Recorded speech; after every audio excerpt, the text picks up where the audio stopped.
Hi guys! Welcome back sa aking YouTube channel. Click nyo na guys yung subscribe button tsaka notification bell para updated kayo sa mga videos na i-upload ko.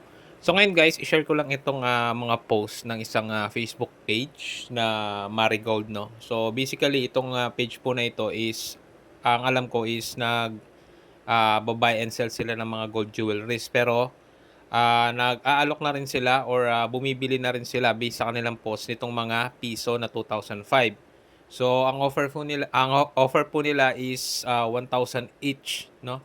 So sa tingin ko good price na to kasi guys, mostly naman kasi sa ano, to be honest, sa mga nagba-buy and sell ng coins, yung iba is nasa around 700, is yung iba is around 500 lang ang kuha.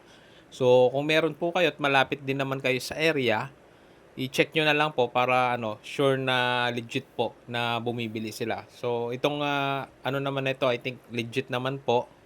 Pero mas maganda i-present nyo na lang or ipakita nyo po sa kanila yung ano, yung mga piso po na 2005 po ninyo, no? Kung meron po kayo. And hindi ko lang din sigurado guys kung magbabase pa rin sila sa ano, sa kondisyon ng barya. Depende sa kanilang ano guys, no? Kung mas maganda, mas mataas yung presyo, or kung medyo pangit na is magkano ipipresyo nila. Pero nakita ko lang kasi is 1,000 each po. Then minsan parang ino-offer pa nga nila na mas mataas eh. So kung meron kayo guys, check nyo na lang po yung kanilang Facebook page. Ayan, at present nyo na lang or pakita nyo po yung inyong piso na 2005. So yun lamang guys para sa video na ito. Muli, maraming salamat sa panonood.